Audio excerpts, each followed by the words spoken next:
Welcome to this episode of Eureka. We are going to have a very interesting conversation with the guest today, Dr S K Sharma, a senior scientist with Institute of Wood Science and Technology, an institute under Indian Council for Forestry Research and Education, which is under Ministry of Environment and Forest. Before we have the conversation, we'll take a very quick look at his brief profile.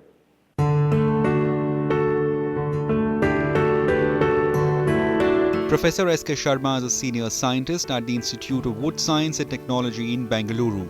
He has 24 years of research experience in the field. Professor Sharma completed his MTech from IIT Delhi and PhD from National Physical Laboratory. Professor Sharma's most influential research initiatives are in the properties and the uses of Simaruba glauca wood, that's also known as oil tree. He found that besides its oil, the wood can also be used for handicrafts.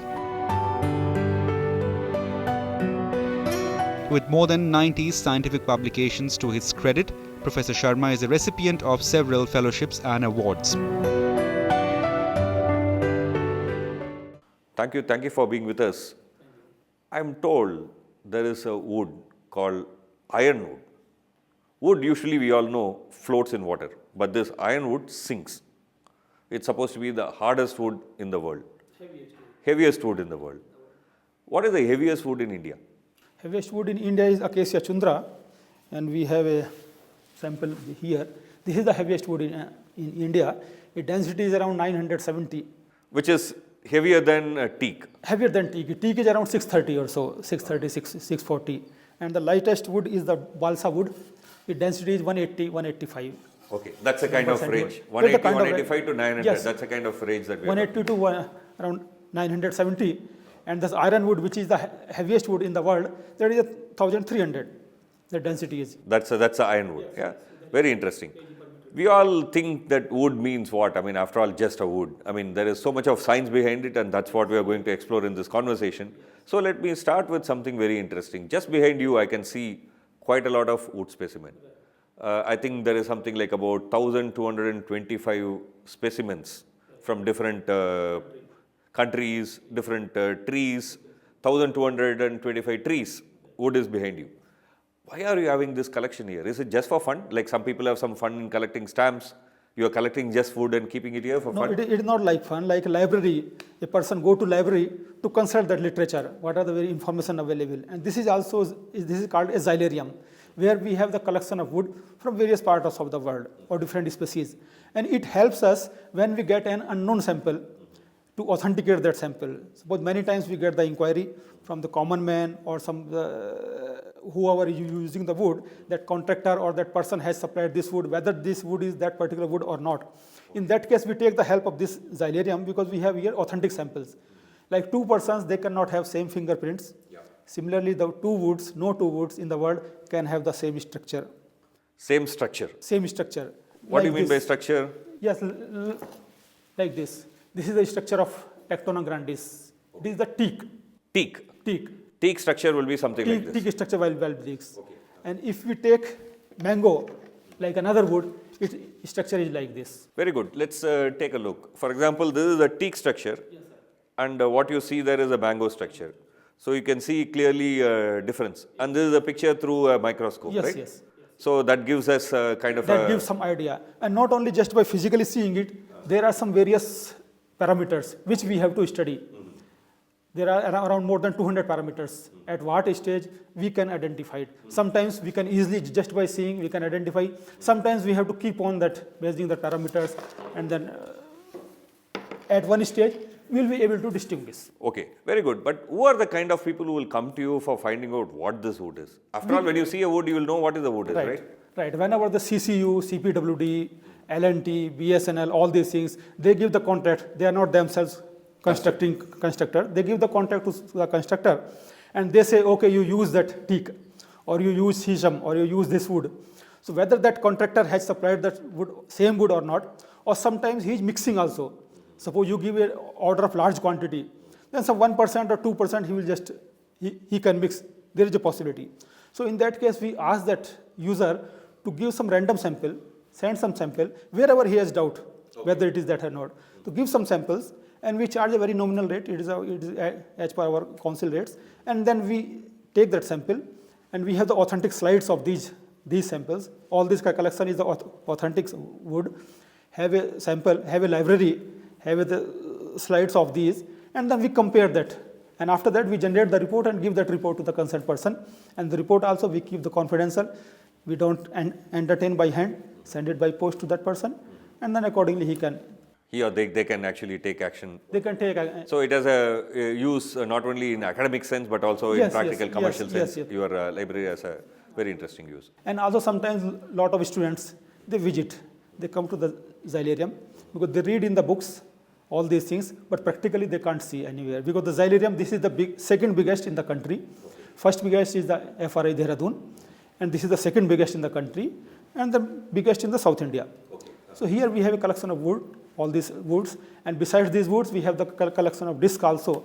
With the disc. What people can see behind me. Yes. Behind you, people can see the disc, and where it shows the growth rings, what is the hardwood, what is the sapwood. If you suppose this is an example of teakwood, so here we can clearly see the growth rings. So these growth rings are not visible in all the species, but few species they are visible very clearly visible. Very clearly. And with this, you can find out the age also. What was the age of this tree when it was cut? Or what is the disc? Just number of discs. In 1 year, only one ring will be. Okay, so you count the number of rings and then that tells you the old. And if the tree is old, then the wood is really good. Yes, definitely. And then another thing which we have to keep in mind, this is the darker portion of the wood. This is known as the heartwood. Hardwood. Heart, H-E-A-R-T, heartwood, not the hardwood. Heartwood. And this outer portion, which is the lighter in color, it is known as the sapwood. Sapwood. So generally a person, a common man or whoever want to use the wood, he should avoid this sapwood because it is prone to insect attack. Borer, insect and other things, they attack only the sapwood. Hardwood, they will not. Nothing will happen. Nothing will happen. So our advice, avoid that one and use the hardwood. We'll take a very small break here and come back again. We are going to have a very interesting discussion. Do you know what is the amount of money India spends every year on teakwood? 22,000 crore rupees. Yeah, read my lips very carefully. 22,000 crore rupees. That is the value of teak we use every year. We are going to talk about teak, number of interesting wood species, timber. After the break, don't go away. Keep watching Eureka. Welcome back to this episode of Eureka, and we are having a very, very interesting conversation with Dr. S K Sharma, a senior scientist with Wood Science and Technology Institute under Indian Council of Forestry Research and Education, which is part of Ministry of Environment and Forest. Before the break, I was saying that the amount of money India spends on teak is about 22,000 crore rupee annually. It's a huge amount. It's a huge amount. So there is a possibility that maybe some people are indulging in malpractices. They are selling you some wood which is actually not teak, but then they are claiming teak. It is happening actually. So what do you do? In market, if you go, then Acacia auriculiformis. There is one species, Acacia auriculiformis, which looks similar to teak. And people are telling it as Assam teak. They are selling in the name of Assam teak. And suppose, as I say, the trade of teak in India is 22,000 crore. Even if 1% they are mixing, or 1% they are replacing with that Acacia auriculiformis, then it comes around 200 crore rupees. So that much amount they are cheating, and they are cheating the public also. Public is not aware, because just by seeing, sometimes you cannot say whether it is teak wood or some other wood. That's right. Very good. See, the teak is very highly valued because of its various properties, right? So you have been trying to work out some alternatives for teak. Right. Yeah. So can you tell us what were your work? Yes, our institute has worked in last 15-20 years around 25 to 30 species, which are lesser known. They are available in plenty, but people are not knowing their uses. They are not aware about it, and everybody wants to use teak. But teak is very expensive, one thing, and availability is also not that much. So for a common man, we say why to use teak when there are other timbers available which are as good as teak, and even sometimes some properties are better than teak. So we tell them the alternate timbers, instead of teak, you use this timber. This is also equally good. It has equally good properties, and it can be. Like one example, if I say this rubber wood, around 20 years back, nobody was knowing the rubber wood. It was used as a latex only. But if you see the now that all the high class families, middle class family, you find a rubber wood furniture. In market also you go, rubber wood furniture is also there. So that is the success story based on the work done by like our institute, IWST, FRI Dehradun, IPRIT, Bangalore, KFRI, 4 or 5 research institutes are there who are involved in such type of activities, and that is the success of because of work done by these institutes. And another species which is going to be the next success story is the Acacia auriculiformis. It is a very good wood. We have that studies all the properties of this wood. It looks similar to teak. Properties are good, very good for the furniture. Even if you go to our lecture hall, we have 100 chairs just to show the public that made of this Acacia auriculiformis wood. Good for the construction, furniture, all these things. And price wise, if you say the teak on an average, if you say 2,500 per CFT, this will be available in 1,200 rupees. So half of the price and almost equally good. And people are selling it in the name of Assam teak. Assam teak. So our appeal to the public is it is not necessary for every purpose, for everything you use the teak wood. There are some other woods available, and you use those wood, you can use those wood. Very interesting. See, if we look at, for example, metal, iron, for example, is hard, and if you want to make some implements which needs to be very sturdy, you make iron implements. But if you want to make ornament, you want fine work, so either you use gold or silver, which is very malleable. So you can talk about some properties of metals in different ways. So can we talk some properties of wood? Yes, I'll just say about the wood. To produce wood, it needs 1 ton of wood. 1 ton of wood needs around 640 kilowatt hour energy to produce 1 ton of wood. And that energy comes from the natural sunlight. We need not to. Whereas in case of brick, it is 6 times energy extensive. And in case of steel, if you go almost 25 times more, even for aluminium, 125 times energy. So they are energy intensive, a lot of energy you need. So it is the wood, our appeal to the public, use wood. Like people, they say some environmentalists and other things, they are against cutting the tree. But our slogan is use more, grow more. Okay. You can use more, grow more, because there is no material which can replace that wood. Because it is a working property, it is carving, it is all uses and looks and aesthetic value, all values. So we cannot. See, suppose if I want to talk about, compare 2 types of, let's say, wood, okay. One, of course, obviously one can talk about, one is whether heavy or light. Like in the beginning of the program, you pointed about the hardest wood in India and the lightest wood in India. So that is one property that one can talk about. So suppose if you want to prepare a package material, you need something which should be light. Right. Yeah, fine. So what are the other properties of wood one can talk about? Just now I told about the heaviest and lightest. That is the classification based on the weight. Okay. But there are some other properties, like it is a stiffness, bending strength, compressive strength. When we want to use that wood in the form of pillar, then it compresses. So if you want to use a wooden pillar, yes, pillar. So there is a weight, it should not compress, it should be able to withstand. So when we study these properties like compressive properties, then hardness, how hard is the wood? When you want to use for the sports purpose, cricket bat or some other things, then how hard is the wood? How toughness is the resistance against that indentation. Okay. Resistance against that cricket bat. So is there, then tension properties. Sometimes you are using a wood in such a conditions that they are getting pulling apart.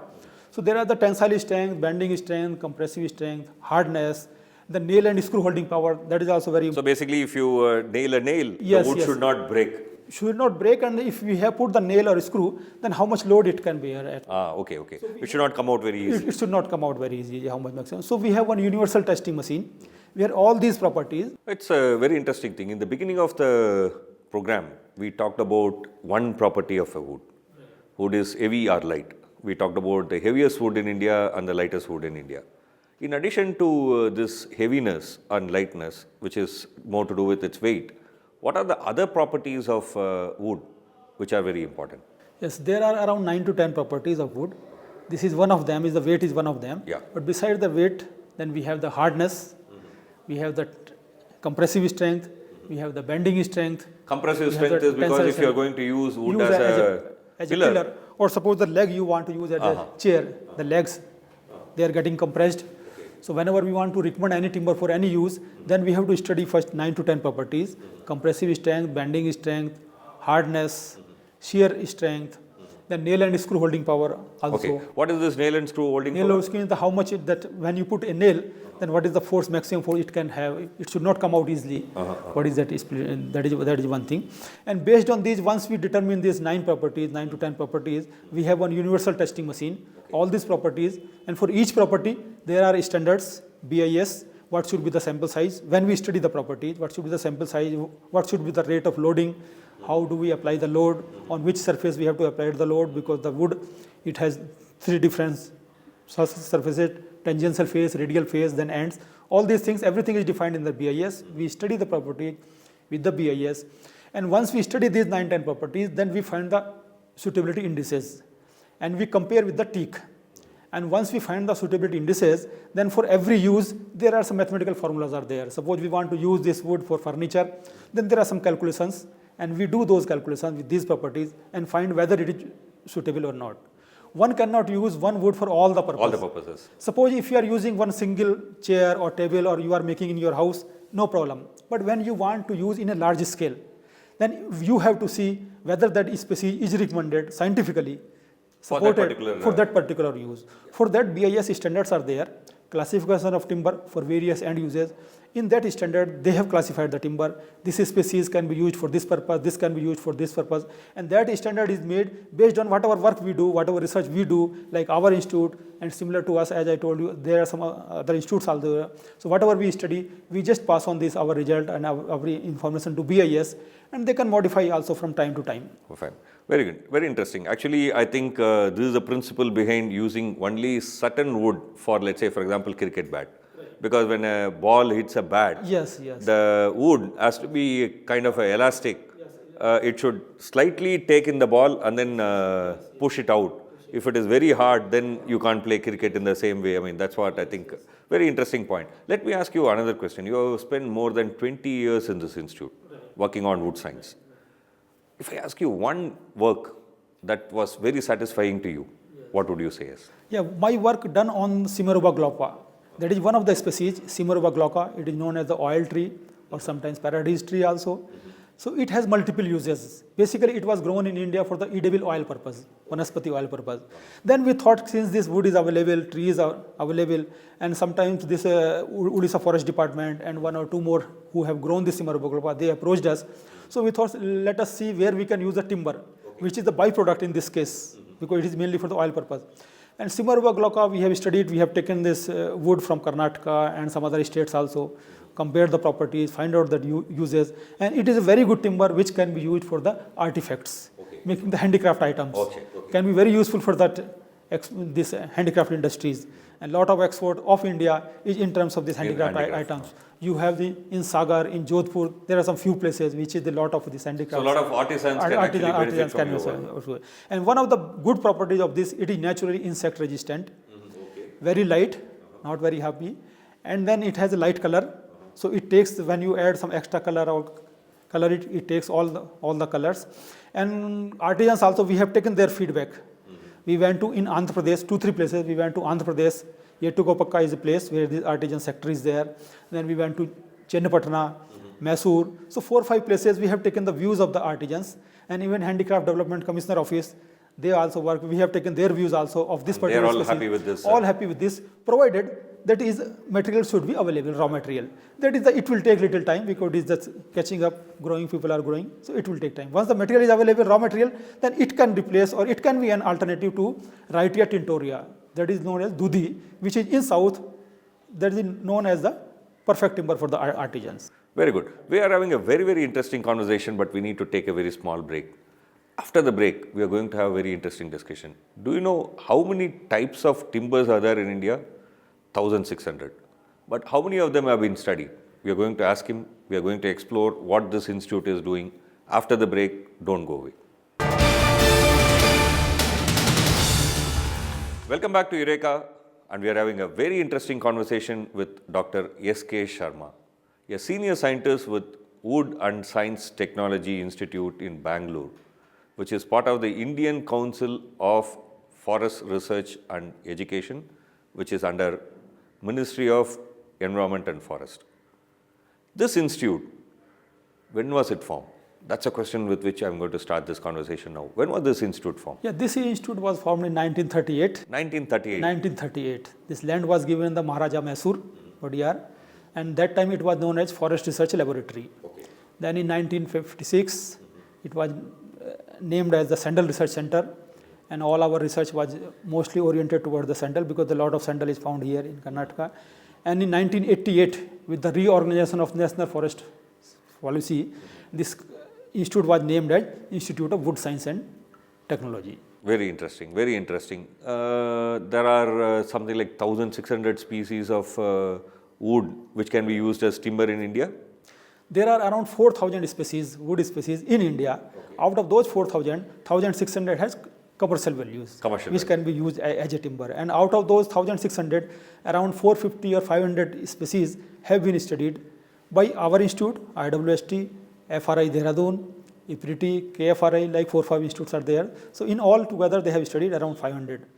But there are still many more species which are lesser known, which are available, but still not explored for the possible uses. So our concern is to explore those species which are available in plenty, but not being explored, not being used for. Yes. This institute, what does it do? What are all the kind of work that this institute is involved in? Our mandate, national mandate, is wood science as a national mandate, but we do work on the forestry problems of this India, southern India.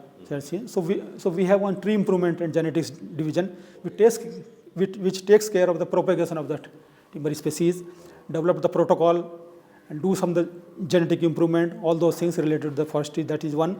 And then as I told you, the division which I am working, wood properties and engineered wood division, where we study the properties of wood and find out the end uses. Then there is one wood processing division, where they work on this wood seasoning aspects, wood preservation aspect, because if anybody wants to use the wood, he should use the seasoned wood. Seasoned means if the wood has lot of moisture, so it should be reduced to 12%. And if it is reduced to 12 plus minus 2%, and then if anybody is using, then there will not be much problem of warping and cracks and other things. Then treatment also, sometimes a timber is not durable, naturally not durable, it gets attacked by insect and borers, so it has to be given the treatment, that is one thing. And then we have chemistry of forest products, other than timber, the non-wood products, that also we deal with that. Then we have the bioenergy, biodiesel, that type of division. And one latest work which the institute has done and had lot of potential in the future, that wood polymer composites. What we do here, they are wood waste and polymer, plastic waste. We mix these two and then make a product, and our purpose is to replace that plastic or reduce the use of plastic. So when you combine wood and plastic, almost you are reducing 50% of the use of plastic. 50%. So we have tried 50-50, 50% wood, 50% plastic. It means the plastic we have cut by 50%. Very interesting. You also have a wood museum in this institute. Can you tell us a few words about the museum? Wood museum, this is that only its kind of museum, I think, in entire country, which is totally on that wood, which display the activities of whole institute related to wood. It is open to the public. 3-4 years back we have started it, and you will find it, once you visit it, you will find it very interesting. All aspects, all related, all properties, all aspects related to wood, that is displayed there. And lot of school children's, college students, they are visiting, because they get sometimes, there are many information which are not available in books, they find there. So it is very useful to the students, college students, school students, and lot of students, they come to visit. Very interesting. Next time you visit Bangalore, make sure that you visit this institute and the wood museum over there. You also have a training program here, right? Yes, sir. So we have two types of training program. One is the short-term training programs, which are of 3 days or 5 days, basically on this identification of unknown wood, or what are the treatment and this wood production, or these things. But besides these short-term training programs, we have one advanced woodworking training center, which was established around 12-13 years back with the help of Italian woodworking machinery associations. And we have the lot of Italy woodworking machines, Italian machines, and lot of people, they get trained on these machines, and based on this training, after getting the training on these machines, they are getting absorbed in the industries, because industry also wants skilled labor. So basically, if somebody wants to have a training in woodwork, they can approach you. They can approach. We have a website, and then they can see, and we have the two types of training programs. One is that traditional conventional program, that is for the 4 weeks, and we have one CNC also, 2 weeks. Anybody can join. That's very interesting. The year. That's very interesting. You are working in area which most people would not know even exist. Such a esoteric area, wood science and technology. How did you land up in this area? Actually, I did my MSc from Bijnor, that is the town or district headquarters in Uttar Pradesh, and there was a village 10 kilometers from there called Gajrala, where I did my school education. And after 5th standards, I moved to that Bijnor, and then from there I studied up to MSc. And during my MSc, up to MSc, my aim was to complete MSc and join some college as a lecturer. That was my purpose. But during my MSc practical exam, one professor, Dr S K Sharma, he came to take our Viva from IIT Delhi. And during that practical exam, there was conversation between him and me, and then he advised me, why don't you come for higher studies in IIT Delhi? And then from that onwards, it changed my life. And then I joined IIT Delhi. Then I did my MTech from IIT Delhi in solid state materials. And after completing my MTech, then I did my PhD. For that, I worked in National Physical Laboratory, CSER Laboratory, New Delhi. And after that, I joined this institute. And then picked up this very interesting area, which is exciting. Though my PhD was in physics and MSc also physics, the wood science was not, and I was also not knowing about the wood science. But once you join any job or once you work in any field, then after 2-3 years, after a few years, there is develop your expertise. Yes, we develop our expertise and no problem. Whatever your background was there, whatever your specialization was there, wherever you are working for years, number of years, then you get it. Very interesting. See, one of the motto of your institute is wood is good. Why do you say wood is good? So our slogan, or we say wood is good because no other material can replace the wood. If you see it's working, its look, its aesthetic value, everything, we can't use wood. Nobody can replace the wood, no other material. And our say is use more, grow more wood, use more wood. So it is not that we should not fell the tree or we should not cut the tree, because we know that without wood we can't, whether it is your construction, your house or your furniture. When 15 to 20% of your house, whatever you are constructing, that just goes on the wood. So you can't replace that wood. So grow more wood and use more wood. That's an interesting point. The point is not that you be careless about environment, but then be scientific about it. Thank you for being with us. Thank you for sparing time. We had a very, very wonderful conversation. We will meet again next week in Eureka with another interesting conversation. Keep watching Eureka.